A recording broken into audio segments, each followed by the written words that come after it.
Hey guys, I'm Sydney. And I'm Khara. And this is Bama AM, brought to you by Touchdown Alabama.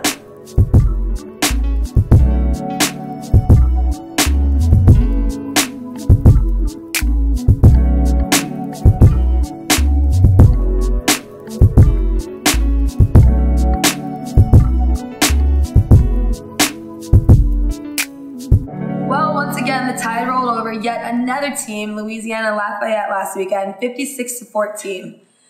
What'd you think about it? I thought it was a pretty game. I didn't go to this game, so personally, I already knew it was a blowout. And let's just get right into it. The real tea. Yesterday's press conference, Nick Saban calling out the entire Alabama student section. Okay, here's my thing. Here's my thing. I think when we know the game is going to be so dominating, this is a massive, come on. Yeah. We're not going to stay the entire fourth quarter. Of course, we want to support the team. But hey, last week, Texas A&M, we were out there in the pouring rain before the game even started. Yeah. I think it's different for, our team because we're so used to winning all the time and, being able to, compete against these other teams and knowing that we're going to walk away with a victory compared to other schools where they go into a game and they don't know who's going to win and they don't know what's going to happen. So I can see both sides of it. Nick Saban being upset because, of course, we love our team and we want to support them and everything.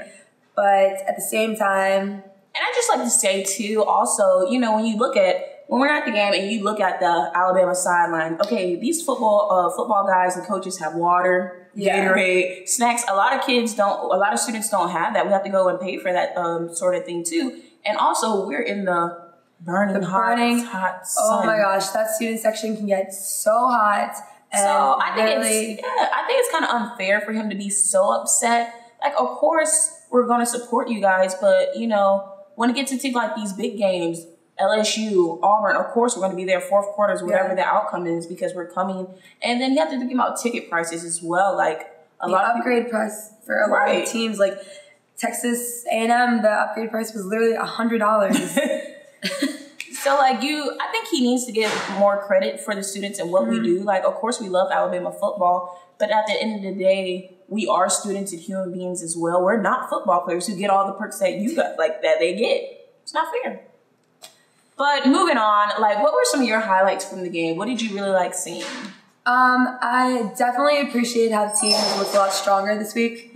They improved on a lot of different things from the previous the previous games where Saban said that they had to improve on things. I think they definitely all came together and was able to do that. I was a little upset with our kicker missing those two easy field goals. Not one, two. Both of them. So I don't know, but what were some of your highlights? I think my main highlight is because we talked about it with Steven. We were all watching for Jalen Waddle, and he got the punt return. I was so happy. I was like, yes. Yeah, Steven was actually pretty spot on. If you guys caught our last episode, Steven made some predictions, and a lot of them were actually spot on with the touchdowns that he predicted. And I think he was, out of the three of us, I think he was the closest at predicting last week's score. And then another thing, too, I think we all knew, but then we saw the confirmation when Jalen Hurts did not redshirt. He played again. And, they said he received a standing ovation from the entire stadium.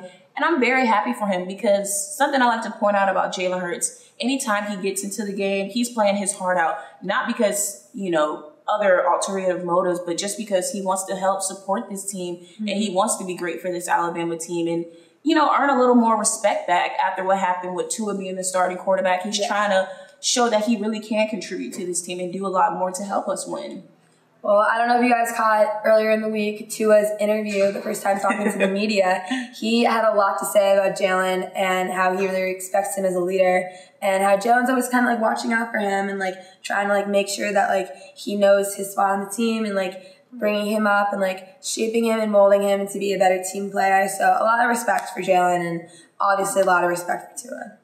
And then when you said that, some of our improvements for this Alabama team, I heard Nick Saban talk about in the press conference that he was kind of upset with some of these younger guys when he let them come in and play in the second quarter. We actually were outscored by Louisiana 14-7 when it came to possessions and them getting a touchdown. And I think these younger guys, like Nick Saban say, they're kind of they're like kind of jittery. They don't know like, oh, we're like supposed to do this, we're supposed to do that. So it's kind of like them getting into their minds that even though we are up such high numbers with touchdowns, like if the score is 40-0, you still have to go out there and play the game. You still got to play like you want to win, and like anything can happen at the last moment. And I think it all goes to nerves, and like I said, younger guys, inexperience. Right. They need to learn what they're doing, and they need to like just get it going. Right. So this week the Tide will take on Arkansas on Saturday at 11 a.m. So another 11 a.m. game. But good news is that this week is an away game, so you can just wake up, watch on your TV. Can't get yelled at again. Yeah. For not being in the student section. But what do you think about this game? Another blowout? I think it's going to be another blowout as well. But, you know, Nick Saban in his press conference, he called it a trap game. So basically, he doesn't want our Alabama team coming in there that we're already going to win. We don't even have to play great because we already know we're going to get another blowout. Yeah. Well, from the looks of it, the Arkansas, their previous games, you know, they lost to Auburn 34-3. Texas A&M 24-17. I'm like, what is so? I think Nick Saban, of course, he wants every game is a new game. Every game, it has every person that we play, every team that we play, we have an opportunity to lose to a team because each team is hungry for a win, especially against this Alabama Crimson Tide football team. Yeah. Everybody wants to say that, I beat Alabama. And they're great quarterbacks. They're really studying us, studying our plays, right, trying to know us. But like you said, I think that the team has to go in with the mindset of another competition, another game, another thing, and they just have to play their best and be on their A game. And I think that's what Saban is like trying to instill in them, especially. I just think that they can't like watch the numbers, especially when it comes to like their quarterback, Ty Story, thinking that only because he's completed 47% of his passes only.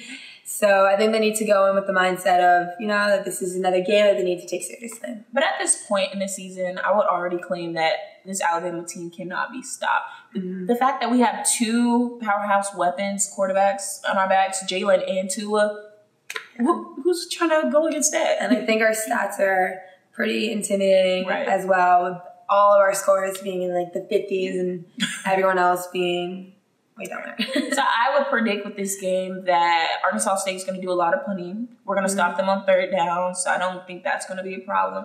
So I just think it's going to be another blowout game where the score is going to be over 50. What's your score prediction? Over 50 again? Over 50. I don't even. Yeah, I'll say like, I think it's going to be close to like last week's game, around like 58. And I wonder if Nick Saban's going to do the same thing he did in Louisiana when he like put some of the younger guys in to let them get some experience, because, you know, in all honesty, they do, because, you know, once a lot of these upperclassmen start moving out, you know, he's going to need these younger guys to step up. Them into shape. Right. Yeah. Well, that's it for this week, guys. Can comment down below what you guys think that your score prediction is for next week, and like us on Facebook, follow us on Twitter, and hit that like and subscribe button.